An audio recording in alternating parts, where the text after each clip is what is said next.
Thailand येथील भिक्खू संघाचे अमरावतीत आगमन झाले आहे आणि संजय गांधी नगरातून पहाटेच्या शुभ वातावरणात भव्य धम्म रॅलीला सुरुवात झाली आहे। उगवत्या सूर्याच्या साक्षीने संपूर्ण परिसर धम्ममय झालाय।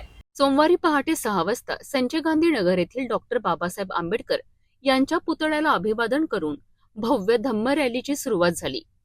थायलंडमधील पूजनीय भिक्खूंनी संघाच्या उपस्थितीने वातावरणात विशेष आध्यात्मिक ऊर्जा संचारली।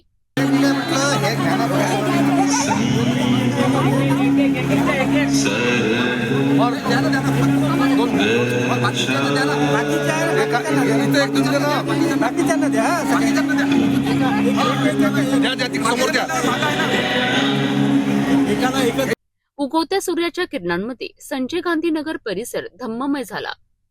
रस्त्यावर लांबच लांब पुष्पांची चादर अंथरली गेली होती।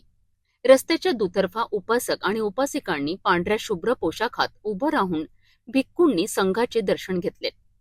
ठिकठिकाणी नागरिकांनी पाणी बॉटल व फळे अर्पण करत आशीर्वाद घेतला। प्रभागातील माजी नगरसेवक अजय गोंडाणे आणि स्थानिक नागरिकांनी शिस्तबद्ध आणि यशस्वी आयोजन केलेत। बुद्धम शरणम गच्छामी चा निनाद संपूर्ण परिसरात घुमत होता।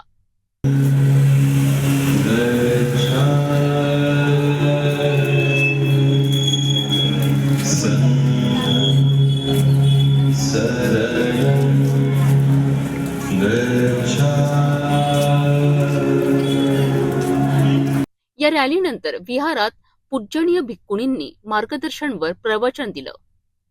या भव्य धम्म रॅलीच्या यशस्वीतेसाठी भीमटेकडी बौद्ध धर्म प्रचार समिती अध्यक्ष भरत शहारे, प्रवीण आकोडे, धम्मदास मुंदरखे, पत्रकार विकास धनगर यांचं मोलांचं योगदान लाभलं। मोठ्या आनंदाने ही रॅली निघाली आणि सर्व सकाळी म्हणजे पहाटे 6 वाजता सर्व परिसरातील महिला आणि उपासक उपासिका ह्या पूर्ण पांढऱ्या शुभ्र वस्त्रामध्ये सर्व तयार होते आणि संपूर्ण महिलांनी या संपूर्ण भिक्खूंनी संघाचा एक चांगलं स्वागत केलं आणि स्वागत करून त्यांच्यासोबत रॅलीमध्ये सहभागी होऊन संपूर्ण परिसर हा पिंजून काढून विश्वशांती बुद्धविहार या ठिकाणी थायलंड येथील आर्या यांनी धम्मदेशना दिली आणि सर्वांना आशीर्वाद दिला आणि सर्व या परिसरातील वातावरण हे आनंदमय झालं।